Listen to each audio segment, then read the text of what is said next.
Thank you. So good evening, everybody. My name is Mrinalini, and today I will be talking about my research on understanding Roman diplomacy. I have been working on this topic as part of my final dissertation for my current master's program. This is a work in progress project, hence whatever I discuss today are only results and observations that I have made until now. I hope to gain more insight from my fellow presenters and audience on the same. Before I begin my presentation, a very quick disclaimer regarding the use of images.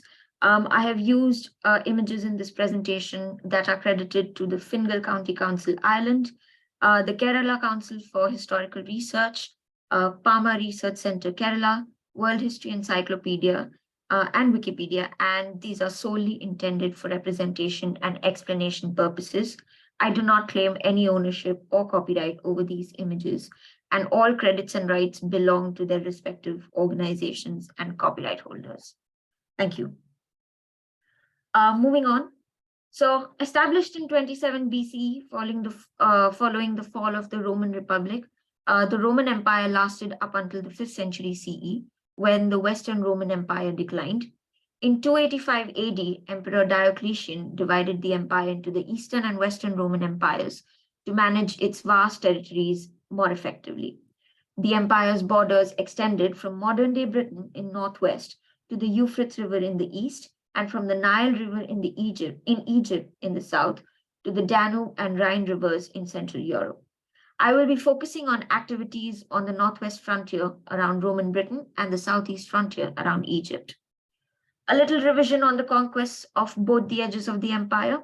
So the Roman conquest of Britain began in 43 AD under Emperor Claudius, led by a series of governors up until Agricola, the latest governor who expanded the empire's reach to Caledonia in mid-84 AD. In terms of Egypt, after the death of Cleopatra in 30 BCE, Egypt became a part of Rome, ending the Ptolemaic dynasty that had ruled since Alexander the Great's death in 323 BCE. Talking about the neighbors of the Roman Empire, with the Mediterranean Sea at the core, the empire had neighbors across the seas and on the European mainland. To the south, Greece stood as a significant neighboring culture, influencing the Roman Empire with its art, philosophy, and architecture. To the north, at one point in time, the Romans had the Etruscans, which played a vital role in shaping their culture itself. It also had Ireland, which has been mentioned as Hibernia or Ivernia, as its immediate neighbor across Roman Britain. Ireland has characteristically been mentioned as a land of barbarians, specifically the land of the Atacoti tribe.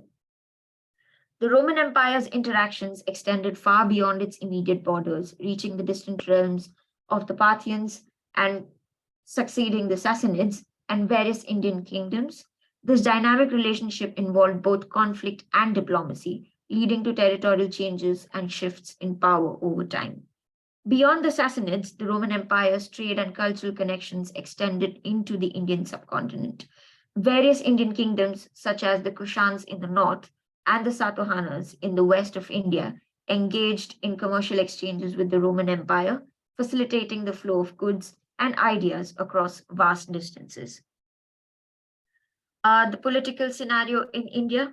During the period from the 1st century to 5th century AD, the political landscape of ancient India witnessed the rise and fall of several regional kingdoms, particularly in West and South India. Following the decline of the Mauryan Empire, the Satavahana dynasty emerged as a prominent power in the Deccan region around 230 BCE. Their rule endured for approximately 4 centuries until a decline set during 3rd century. Meanwhile, South India also saw the ascent of multiple imperial powers, such as the Chalukyas, Cholas, Pallavas, Cheras, Pandyas, and the Western Chalukyan empires. The focus of the sites that are being used in this presentation focus on mostly 3 powerful kingdoms, the Cholas, the Cheras, and the Pandyas. These kingdoms exerted their authority and engaged in territorial conflicts in the southern regions of India and Sri Lanka over an extensive period. As can be seen on the map in the slide, each of these kingdoms had their area of dominance, naturally gaining control over some of the most important ports on the subcontinent. Talking about the political scenario in Ireland, Ireland was politically organized into numerous small kingdoms or clans. These clans were known as tuaths. Each of them operated independently under its elected king, with groups occasionally combining. However, the kings asserting overlordship had a primacy of honor rather than jurisdiction. Around the beginning of the Common Era, Ireland was divided into 5 groups known as 5 fifths. These divisions included Ulster, Meath, Leinster, Munster, and Connaught. Irish mythology is replete with tales of kings and heroes, some of them who are associated with the late Iron Age, the period under study over here. Conchobar, Cormac, and Niall of the Nine Hostages are some of the semi-historical characters of Irish monarchy. It must be noted that whilst the existence of all of these semi-historical characters is debatable, the lack of written records of the first few centuries compels us to look for a kernel of truth in these evidences. That is the basic existence of tribes and clan based power dynamics. My current research attempts to answer 4 research questions. What were the similarities and differences of Roman trade between Ireland and India? How does the material culture associated with both these countries differ from each other? To what extent was a Roman trade able to manifest its influence in both regions?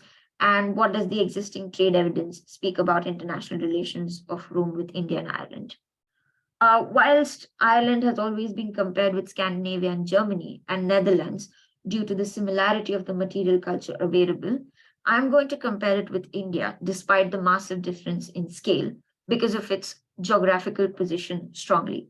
Both of these countries are at either edges of the empire and are naval powers that were not headed by one single authority at any given point in the first few centuries of the first millennium. Let us now have a very quick look at the case studies, beginning with Pattanam. Muziris was an ancient harbor and urban center on the Malabar coast and has been mentioned in classical sources such as the Periplus of the Erythraean Sea and other Tamil poems, famously Shilapadikaram. Ongoing excavations at Pattanam near North Paravur currently suggest that it is the ancient city of Muziris based on discoveries of Roman artifacts like amphorae, pottery, coins, and beads. The Muziris papyrus, a very important Greek document from the 2nd century AD, provides insights into trade activities in Muziris, including a contract for a loan to fund a trading expedition to purchase pepper and spices, with potential profits reaching up to 300%. It also provides details of the cargo that was brought from Muziris by another merchant, including valuable items like pepper, cinnamon leaves, ivory, pearls, tortoise shells, silk, and aromatic plants and textiles. So this gives us a significant amount of information as to what products were going from the Indian coast to the Roman Empire. Pattanam is an archaeological site on the Malabar coast in Kerala, in India, and it has archaeological record spanning 3 millennia, right from the Iron Age to the modern period. And it holds significance in understanding the ancient Periyar River Valley. The strategic location of Pattanam, its maritime features, and the diverse range of cultural influences discovered at the site all point to its identification as ancient Muziris. The excavations at Pattanam have been carried out over 9 seasons, unearthing a plethora of artifacts and features that shed light on the site's past, including the presence of Western Eurasian genetic imprints and highlight its multicultural nature. Pattanam's maritime features include a wharf context and other associated port features. These provide evidences of extensive maritime exchanges that took place in the region, while its urban features reveal remnants of planned architecture, personal adornments, fine wares, and industrial elements. The archaeological excavations carried out at Pattanam have revealed a complex stratigraphy. Most of the stratification units belong to early historic period, characterized by a thick occupational deposit containing burn brick structures, triple groove tiles, and artifacts from both the Indian subcontinent and other non-Indian cultural regions. The early historic period is preceded by the early historic Iron Age and the Iron Age itself. Notably, the archaeological findings at Pattanam include rare discoveries such as the Sphinx seal ring and a remarkable number of amphora sherds, the largest collection ever found in the Indian Ocean, showcasing the site's active engagement in trade and commerce.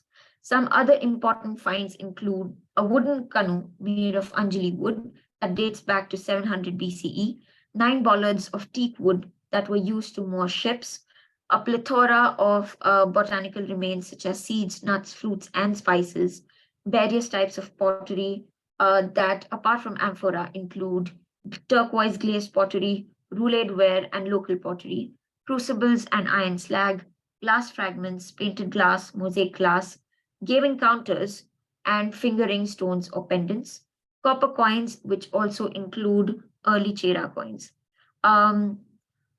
Local pottery sherds were also found, including 2 with Brahmi letters and some with other graffiti. This is just a summary of finds, and this is not an exhaustive list of the excavations that have been carried out for over a decade now. The archaeological evidence found at Pattanam, located on the southwestern coast of India, has led scholars to identify it as an instrumental role in trade and cultural exchanges between India, the Middle East, North Africa, and the Mediterranean regions, specifically the Roman Empire. The excavations at Pattanam have revealed a wealth of artifacts such as storage jars, gold ornaments, glass beads, stone beads, and other utilitarian objects as well. In summary, the objects and stratigraphy found at Pattanam provide strong evidence that it was a significant port, a junction, and a redistribution center for trade and cultural exchanges.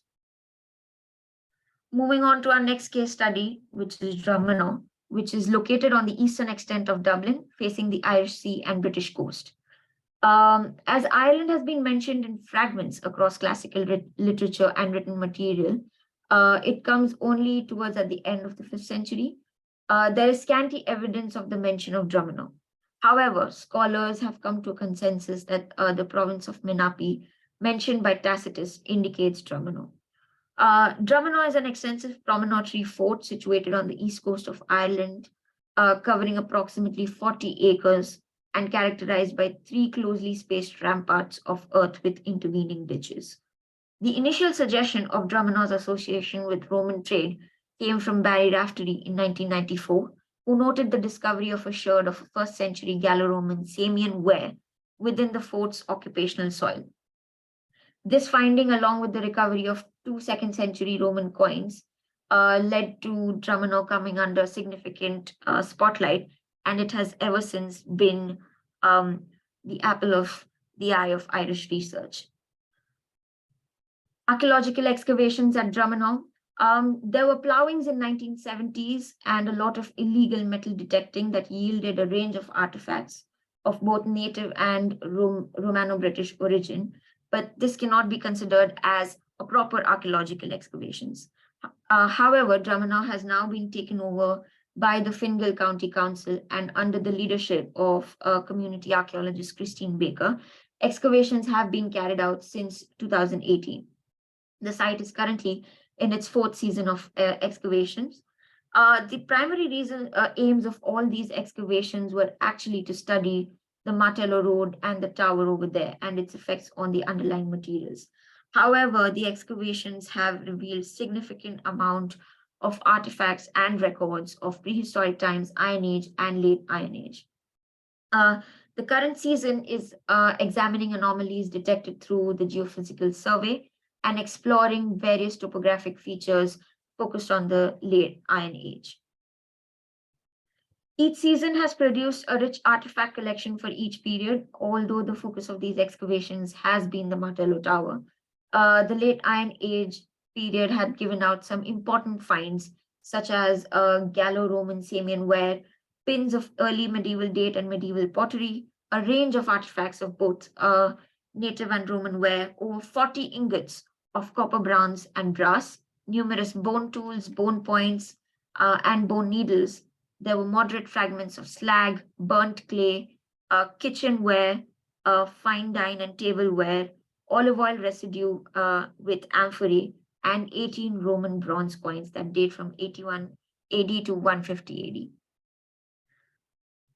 AD. Comparisons have been drawn between Drumanagh and Hengistbury Head in Dorset, another trading port that was characterized by multi-valed ramparts and dates back to the Roman times.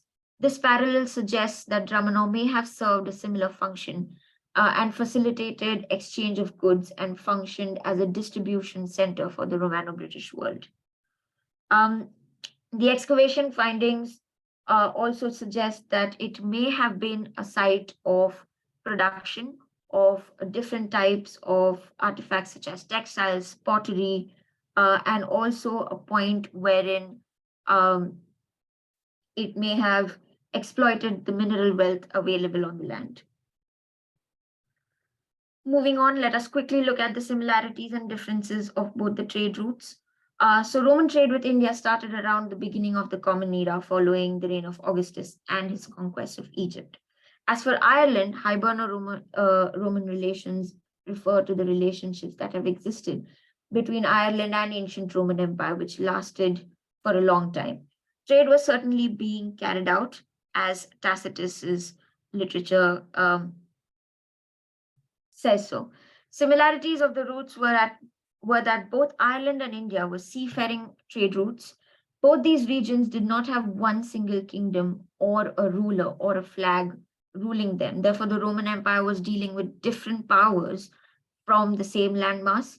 The types of goods traded with both Ireland and India by the Roman Empire are very much uniform and similar to the typology of Roman trade, that is luxury items of olive oil, wine, precious stones, expensive table and kitchenware, and jewelry. The differences are remarkable between both these trade routes. The route to India was perilous and had substantial checkpoints, which obviously came with customs and duty charges, and a lot of economic and political maneuvering. Ireland, on the other hand, is less than 30 miles from the British coast, and even though the Irish Sea is perilous, the journey was shorter, quicker, and more direct. The material culture exported by both these countries is also different.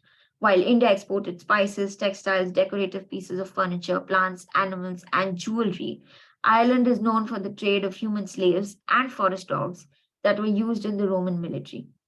Thus, we can see that Ireland had a more perishable trade than India in terms of the archaeological record. Additionally, Irish written records don't come up until the biography of St. Patrick from 430 AD and Ogham inscriptions in the early 6th century AD. Indian trade, on the other hand, is well documented in classical literature by Pliny, Strabo, and trade documents, and local literature, Sangam literature being the pioneer. Most scholars talk about working on late Iron Age in Ireland, and they have boxed the relations into three specific boxes, that is trade, raid, or paid. So now how do we define the relationships between Ireland and Roman Britain? The trade, raid, or paid principle goes that trade is the trade of slaves or animals, military recruitment of Irishmen into the Roman army, or bribery paid to Irish chieftains or kings to stop invasions, and Irish raiders coming into Britain wreaking havoc and leaving back settlers to keep a check.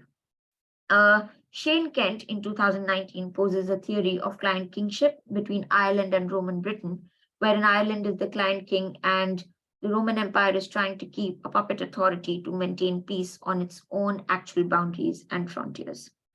Border studies and geopolitical theories applied to the past have revealed that boundaries and frontiers in post-colonial theory are very permeable and dynamic.